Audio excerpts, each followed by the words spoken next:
예, 사랑하는 성도님들, 탄소 중립 정책이라고 하는 이야기를 들어보셨죠?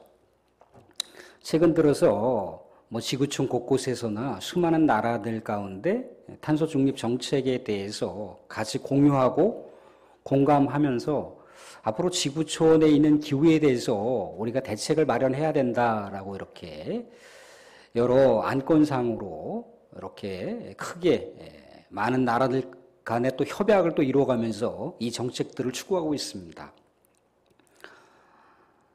쉽게 말해서 우리가 여러 가지 산업화 이후에 생산 활동을 하면서 탄소가 이 지구촌 곳곳에 많이 발생하잖아요. 그죠?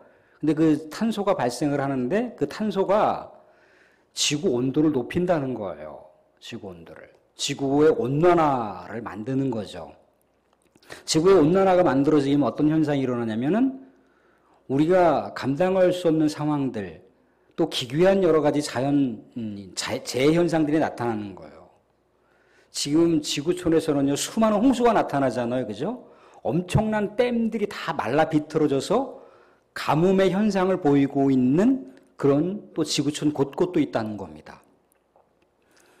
북극과 남극이 지금 서서히 빙하가 녹았던 것이 이제 빠른 속도로 녹아가고 있습니다.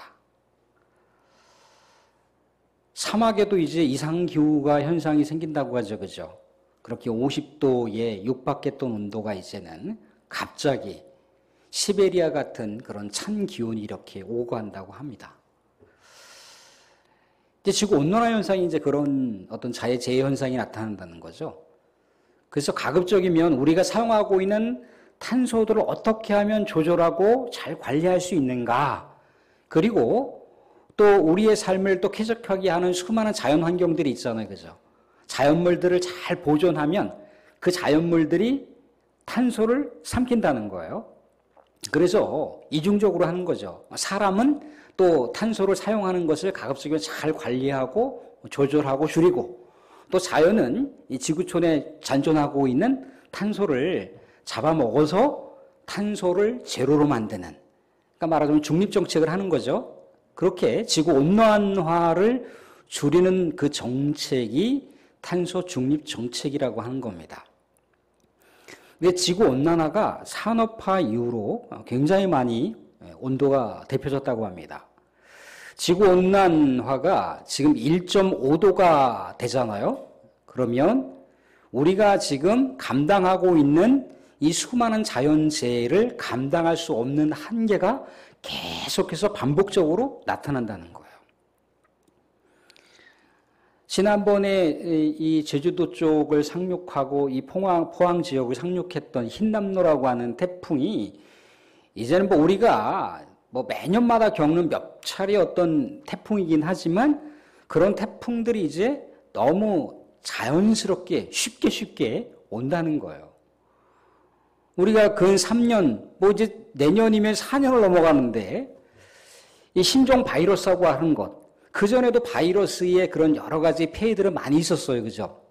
근데 요번에 신종 바이러스라고 하는 코로나 바이러스가 우리의 삶을 굉장히 타격을 많이 입혔잖아요. 그죠? 삶에 많은 어려움을 제공했고요. 또 우리의 삶의 모임과 또 여러 가지 행사들을 또 하지 못하게 만들었고요. 또 심지어는 예배를 또 자유롭게 드리지 못하는 여러 가지 어려움들이 지속됐다는 겁니다. 근데 지금은 그거보다 더한 일들이 나타날 수 있다는 거예요. 이 지구온난화가 1.5도가 되면은 이제 세상은 우리가 감당할 수 없는 상황이 된다는 거죠. 지금까지 1.5도 정도 올랐는데 지구온난화가 1.5도가 됐는데도 불구하고 엄청나게 지금 난리잖아요. 그죠? 금요일 날인가는 상주에서 이렇게 목회자 모임이 있어서 갔어요. 근데 우리가 알다시피 상주는 뭐가 유명합니까? 감이 유명하잖아요, 감이. 근데 그 교회에 가서 그 주변을 보니까 감나무가 굉장히 많은데 감이 많이 안 달려 있는 거예요. 작년에는 많이 달려 있던 것 같은데 올해는 많이 안 달려 있어요. 그래서 거기 이제 고령의 장로님, 한 80 중반 되신 은퇴 장로님이 이제 같이 오셔서 물어봤어요. 아이고, 장로님, 이거 왜 이렇게 미리 감을 명절 무렵에 일찍 따셔서 이렇게 출하하셨나요? 감이 몇 개 안 달렸네요? 아니면은 다른 상황 때문에 그렇습니까? 해가리를 합니까? 그랬더니 고령의 장로님이 그게 아니고요. 목사님 지금 날씨 때문에 그렇습니다. 그 얘기를 하고 날씨 때문에 그렇습니다. 그러니까 지구 온난화가 1.5도가 되는 시점을 2050년 정도 잡았거든요. 근데 지금 이대로의 현상이라면 2040년도 안 돼서 지구 온난화가 1.5도가 된다는 거예요. 2040년이면 불과 20년도 채 안 남았어요. 그럼 우리는 그런 대로 산다고 하지만 우리 후손들은 그러면 어떻게? 우리도 지금 이 힘든 시기를 보내고 있는데 우리 후손들은 얼마나 힘들지 않을까? 그런 생각을 해볼 수가 있지 않습니까? 자연은요, 우리 사람에 의해서 파괴되고 훼손이 되게 되면 스스로의 정화 능력 때문에 여러 가지 기괴한 현상들을 일으킵니다. 그러면 그 기괴한 현상들이 고스란히 사람에게는 피해로 나타나는 것이고 재해로 나타나는 거예요. 부메랑이 되어서 그대로 나타나는 거죠. 사랑하는 성도님들, 지금 제가 지구온난화에 대한 온도가 1.5도 올라간다라고 하는 것을 얘기하고 싶은 것이 아니고, 그럼 우리는 그 반대로 우리 믿음과 우리 신앙의 온도는 얼마만큼 유지를 해야 되는 건가요? 우리는요, 믿음의 경계선 안에 늘 살아가지만 그 믿음의 경계선을 넘어가시면 안 돼요. 늘 언제나 믿음과 은혜와 신앙의 열정에 그 경계선 안으로 들어와서 우리의 삶을 살아야 됩니다.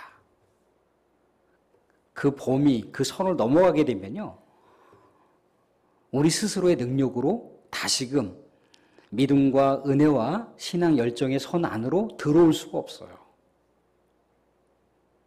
사탄도 가만히 있지 않는다는 거예요.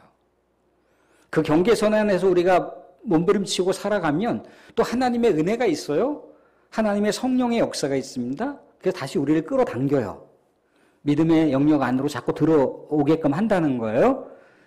그런데 그 믿음의 영역 안에서 살다가 자꾸 그 경계선으로 넘어가잖아요. 그럼 사탄의 밥이 되어서 사탄이 인간보다 강력한 완력이 있잖아요. 그죠? 그 완력이 이 믿음의 성도를 할지라도 믿음의 성도를 꽉 움켜쥐고 믿음의 경계선 안으로, 그 선 안으로, 은혜의 선 안으로, 신앙 열정의 선 안으로 들어올 수 없게끔 만든다는 거예요. 우리를 어떻게 해서든지 하나님의 백성으로 살아갈 수 없게끔 완전히 짓이겨 놓는 그 주체가 사탄인데, 사탄에 완전히 사로잡히게 되면 들어오고 싶어도 들어올 수 없다는 거예요. 그래서 늘 언제나 신앙 온도를 잘 유지하고 은혜와 신앙 열정의 선 안에서 살아갈 수 있기를 주님으로 축원드립니다. 예, 오늘은 우리가 라오디게아 교회를 통해서 우리 각 스스로에 대한 신앙을 또 돌아보고, 과연 광기교회는 또 어떤 모습으로 우리가 우리 주님께서 원하시는 삶의 그 지향점을 우리가 추구해야 되는가를 한번 살펴보고자 합니다. 먼저 라오디게아 교회를 향해서 말씀하시는 주님이 어떻게 언급되고 있는지를 말씀 가운데 한번 살펴보도록 하겠습니다. 오늘 말씀 보시면 3장 14절에 주님에 대해서 이렇게 묘사하고 있습니다. 같이 한번 읽어보실까요? 3장 14절 같이 한번 읽겠습니다. 같이 시작. 라오디게아 교회의 사자에게 편지하라. 아멘이시요 충성되고 참된 증인이시요 하나님의 창조의 근본이신 이가 이르시되. 아멘이시고 충성되고 참된 증인이시고 하나님의 근본이신 이가, 창조의 근본이신 이가 라오디게아 교회를 향해서 말씀하시고 있는 거예요. 예수님께서는 사랑하는 제자들과 또 사랑하는 백성들을 향해서 아멘 아멘 그런 말씀을 많이 하셔요. 진실로 진실로 너희에게 이르노니 그러면서 뭔가 진실된 말씀을 이렇게 주셨다는 거죠. 그 진실된 분이 바로 주님이라는 겁니다. 근데 주님은요, 우리 하나님과 창조를 함께 하신 분이세요. 창조 사역을 성부 하나님께서 하실 때 그 자리에 우리 성자 하나님도 함께 하셨다는 겁니다. 그래서 우리 주님은 우리 하나님과 동일한 본체시잖아요. 그죠? 그 정도의 위치가 되시는 분이라는 겁니다. 그런데도 불구하고 예수님께서 성부 하나님의 명을 받들어서 이 땅 가운데 성육신하시고 십자가 그 고난의 길을 가실 때 어떻게 하셨던가요? 더 겸손하게 죽기까지 십자가에서 마지막 우리 하나님의 사명을 마칠 때까지 충성을 다하셨다는 거예요. 열정을 다하셨다는 겁니다.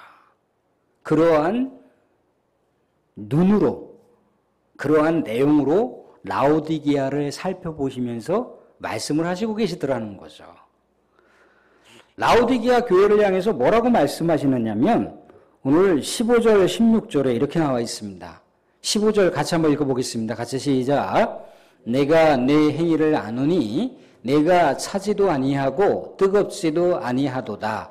내가 차든지 뜨겁든지 하기를 원하노라. 16절도 보겠습니다. 내가 이같이 미지근하여 뜨겁지도 아니하고 차지도 아니하니 내 입에서 너를 토하여 버리리라. 라오디게아 교회가 뭔가 차지도 아니하고 뭐가 뜨겁지도 아니하고 좀 미지근했던 것 같아요. 그죠? 근데 라오디게아 교회를 향해서 지적하시고 있는 이 말씀은요, 라오디게아라고 하는 그 지역의 특수한 상황 배경을 반영하고 있다는 겁니다. 이 골로새서를 나중에 읽어보시게 되면 골로새서 4장에 사도 바울이 이 골로새를 향한 이 골로새 교회를 향해서 보내는 서신을 히에라볼리나 라오디게아 교회도 서로 이렇게 회람을 해서 서로 같이 이렇게 돌려봐라라고 하는 그런 권면에 대한 내용을 볼 수가 있습니다. 근데 서로 그 인근에 있는 교회들에게 사도 바울이 그 서신을 돌려보라고 하는 것은 그만큼 거리가 멀지 않다라고 하는 것을 얘기해 주는 거잖아요. 그죠? 감천면에도 세 개 교회가 있잖아요. 그죠? 저쪽에 보면 감천 감리교회가 하나가 있고 여기 감천교회가 있고 또 광기교회가 있지 않습니까? 그죠? 지역 인근에 세 개 교회가 있어요. 아무튼 그 정도 거리 정도 되겠죠. 그죠?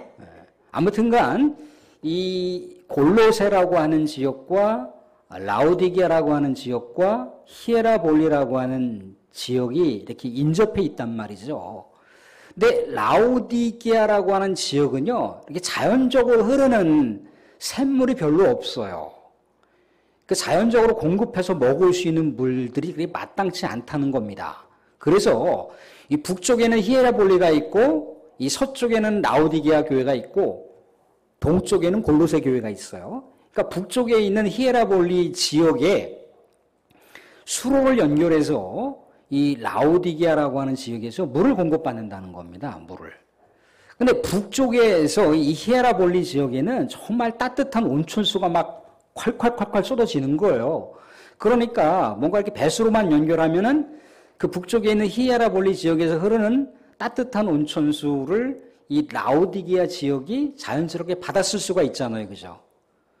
그런데 공교롭게도 이 동쪽 지역, 이 골로새 지역의 그 위쪽에 보면은 이 눈과 얼음이 이렇게 굉장히 많아요. 여름에도 굉장히, 우리도 보면 우리나라에도 뭐 서빙고, 동빙고가 있잖아요. 그죠? 여름에도 이렇게 얼음이 있는 그런 지역이 있다는 겁니다. 그렇듯이 이 골로새 지역도 이 눈이 쌓여서 얼음이 됐는데 그게 녹질 않는 거예요. 그러다 보니까 그 얼음이 서서히 녹으면서 엄청난 냉수가 막 흐른단 말이죠.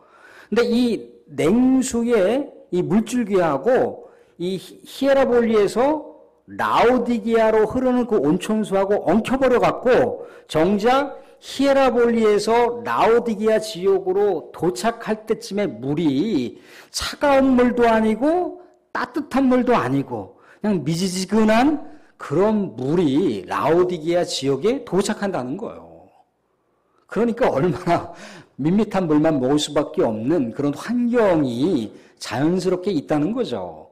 그것을 바라보면서 야, 너네 지역은 너네 교회가 비슷한 모습이구나 라고 하는 얘기를 해주시고 있어요.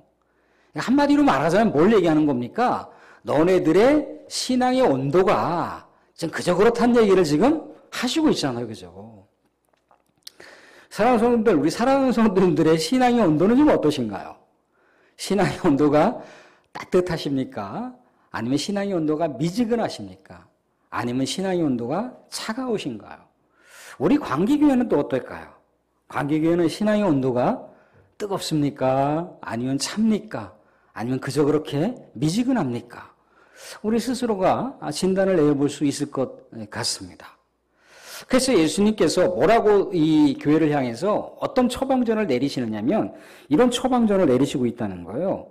17절 말씀 보시면 17절, 18절 말씀인데 17절 말씀 한번 읽어보겠습니다. 같이 읽겠습니다. 같이 시작.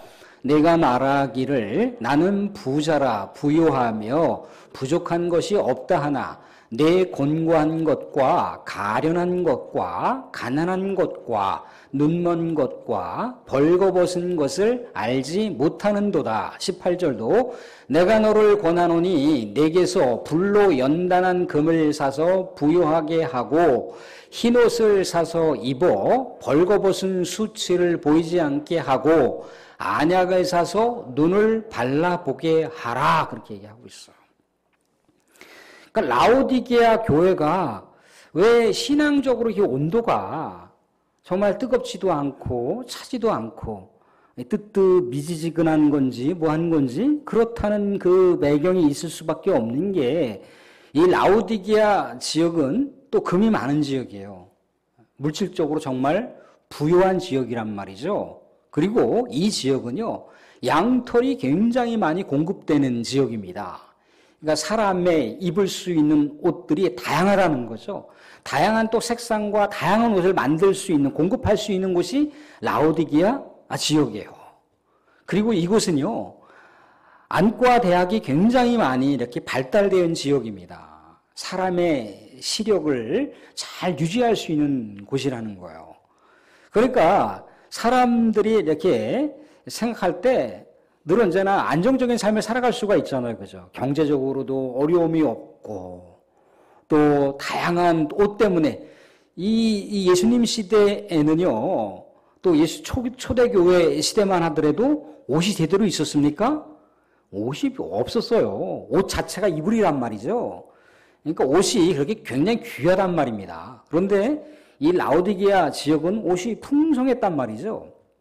또 그리고 시력 때문에 그렇게 고생을 하지만 뭐 적절하게 이렇게 안과가 잘 발달됐으니까 눈이 좀 시력이 떨어졌다 싶거나 뭔가 녹내장이나 백내장이 생겼을 때나 아니면 시력이 점점점 뭐 신경이 좀 시신경이 안 좋아서 뭐 힘들다거나 그러면 즉각 이렇게 대처를 할 수 있는 곳이 이렇다 보니까 별로 어려움이 없이 지내는 거예요. 그러니까 그들 스스로도 우리는 뭐 가난하지도 않고 우리는 궁핍한 것도 없고 우리는 부족한 것도 없어 라고 라오디게아 교인들이 그렇게 안일하게 생각을 했으니 예수 그리스도의 십자가와 복음과 하나님의 나라에 대해서 얼마나 반응을 하겠습니까? 반응을 별로 하지 않는 거죠. 예수 그리스도께서 여러분들을 위해서 십자가에서 죽으셨습니다. 그런 거 있었어? 그랬나 보지 뭐. 그냥 이렇게 넘어가는 거예요. 여러분들 하나님의 나라를 우리가 예수님이 오시게 되면 완성이 되는데 여러분들 깨어서 준비하셔야 됩니다. 뭐 오시면 오는 거지 뭐. 이렇게 너무나 평온하게 태평하게 생각을 하고 있더라는 거죠. 사람의 시력이 이렇게 약해지잖아요. 그러면 다른 촉각들이 이렇게 더 예민하게 살아납니다. 예민하게 살아나요. 근데 이 사람들은 너무나 시력이 발달되다 보니까 다른 쪽의 촉각이 이렇게 무너지고 있는데도 잘 모르는 거예요. 그러니까 예수님이 하신 얘기가 뭐냐면 너네들 지금 영적인 시력이 무너졌다는 거예요. 한마디로 말하자면 이 요한계시록은 사도 요한이 기록했으니까 우리가 요한 1서를 보게 되면은 육신의 정욕과 안목의 정욕과 이생의 자랑이라고 얘기하잖아요. 그죠? 이 라오디게아 교인들이 육신의 정욕과 안목의 정욕과 이생의 자랑 가운데 헤어나오지를 못하면서 신앙적으로 열정을 나타내지 못하는 가운데 있는 거예요. 그러니까 너무나 우리 주님이 바라보시기에 안타깝지 않습니까? 그래서 다시 한번 영안을 뜨라는 거예요. 불로 연단한 금을 사서 너희의 믿음의 부요를 채우라는 거예요. 세상의 여러 가지 부요가 아니라 신앙의 부를 축적해야 된다는 거예요. 어떤 생체적인 어떤 시력만 좋아질 게 아니라 신앙적인 눈이 좋아져야 된다라고 하는 말씀을 하시고 있어요.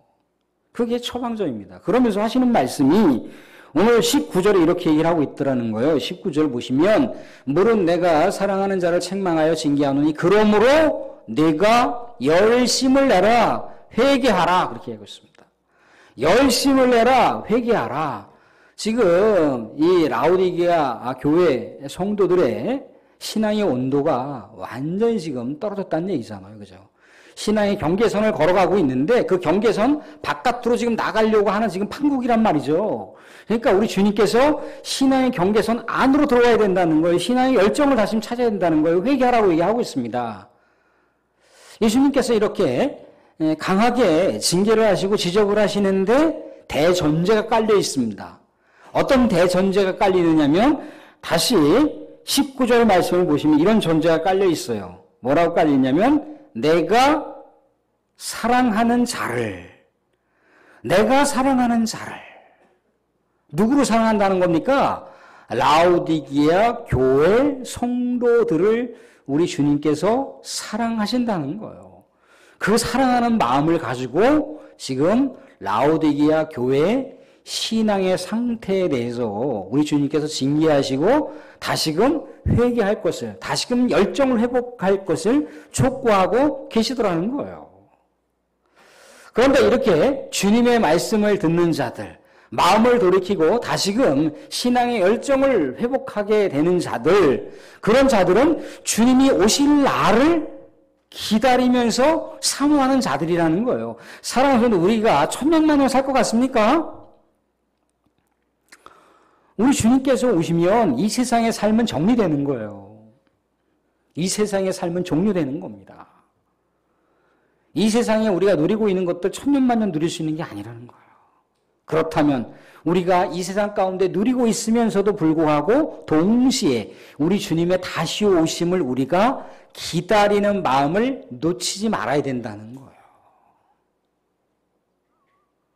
종말의 때 그날과 그 시는 아버지밖에 모르시는데 주님이 언제 오실는지 몰라요. 우리가 믿음의 열정을 유지하지 않으면, 우리가 은혜의 경계선 안으로 들어와 있지 않으면, 우리가 신앙의 온도를 늘 언제나 긴장을 유지하고 있지 않으면 주님께서 오실 때 준비한 모습으로 주님을 맞이하고 싶으십니까? 아니면 아무것도 준비하지 못한 상황에서 주님을 맞이하시고 싶으신가요? 우리는 다 우리가 뭔가 기도할 때나 예배 드릴 때 주님이 오시면 얼마나 좋겠습니까? 그런데 주님은 그럴 때 오신다라고 얘기하지 않으셨거든요. 우리가 신앙을 멀리하고 또 우리가 세상 가운데 완전히 몰입되어서 살아갈 때 주님께서 딱 오실 수도 있어요. 그죠? 물론 어떤 시간적인 개념은 아니겠지만 그렇게 늘 언제나 우리는 종말론적인 사고, 주님께서 언제 오실 수도 있는 분이시지라고 하면서 우린 주님을 맞이할 수 있는 준비들을 우리가 신앙의 온도를 유지하면서나 또 은혜의 선 안으로 늘 들어오면서 우리는 그렇게 주님을 맞이할 삶의 상태를 유지해야 된다라고 하는 것을 권고하시고 계시다는 거예요. 주님께서 만약에 오셨는데 노크를 뚫으셨어요. 문 밖에 서서 문을 두드리신다고 하잖아요. 그죠? 아이고 주님 어서 오세요. 주님 기다렸어요. 라고 문을 열어주시면 어떤 축복, 어떤 상급을 주신다고 했던가요? 20절, 21절 한번 보겠습니다. 20절, 21절 같이 보겠습니다. 20절 같이 보겠습니다. 시작. 볼지어다 내가 문 밖에 서서 두드리노니 누구든지 내 음성을 듣고 문을 열면 내가 그에게로 들어가 그와 더불어 먹고 그는 나와 더불어 먹으리라. 21절도 이기는 그에게는 내가 내 보좌에 함께 앉게 하여 주기를 내가 이기고 아버지 보좌에 함께 앉은 것과 같이 하리라. 사랑하는 성도님들, 예수님은 어떤 분이시라고요? 만왕의 왕이세요. 우리 사랑하는 성도들 왕 앞에서 같이 얼굴 보면서 식사하기가, 물론 요즘에는 뭐 대통령의 권위라고 하는 게 뭐 우리 서민들이 뽑아줬기 때문에 그렇지만 옛날에 왕이라고 하는 것은 어떻습니까? 그들 권세자들이 뽑아줬잖아요. 그죠? 권세자들이 세웠단 말이죠. 근데 감히 왕의 자리에서 같이 앉아서 식사를 한다? 이게 말이 되는 얘기입니까? 왕 옆에 앉아서 나도 왕이 될 수 있어요라고 하는 것이 말이 됩니까? 안 된다는 거예요. 그런데 예수님은 그렇게 하시겠다는 거예요. 어떻게? 내 사랑하는 친구요. 얼마나 더 보고 싶었는데 그럼 우리도 주님 얼마나 보고 싶었다고요. 그렇게 마주하면서 식사를 하고 같은 밥상에서 밥을 먹는 거예요. 예수님의 그 넓은 그 보좌 옆에 앉아서 하나님 앞에서 같이 행복한 미소를 머금을 수 있는 그런 상급과 축복을 주신다고 얘기하고 있다는 겁니다. 사랑하는 성도들, 말씀을 맺겠습니다. 우리 사랑하는 성도들의 신앙 열정의 온도, 신앙의 온도, 열정의 기운을 얼마만큼 유지하고 계신가요? 우리는 은혜의 선 안으로 들어와서, 믿음의 경계선으로 들어와서 살고 계신가요? 그런데 우리는 물으셔야 됩니다. 그런데 주님의 말씀을 듣고 신앙의 열정을 회복하고 늘 언제나 믿음과 은혜의 경계선 안에 들어와서 살기를 열망하는 백성들, 늘 언제나 믿음의 삶의 모습을 추스리고 다시금 주님께서 원하시는 삶을 추구하면서 살고자 하는 성도, 주님을 기다리는 성도에게 우리 주님과 함께 할 수 있는 식사 축복권을 주신다고 얘기하고 있고, 우리 주님의 왕의 보좌에 우리를 함께 옆에 앉히겠다라고 하는 놀라운 축복과 상급을 주신다고 하고 있습니다. 우리 사랑하는 성도님들, 우리 관객의 모든 성도님들, 그러한 축복과 상급을 다 받아 누릴 수 있는 우리 모두가 될 수 있기를 주님으로 축원드립니다.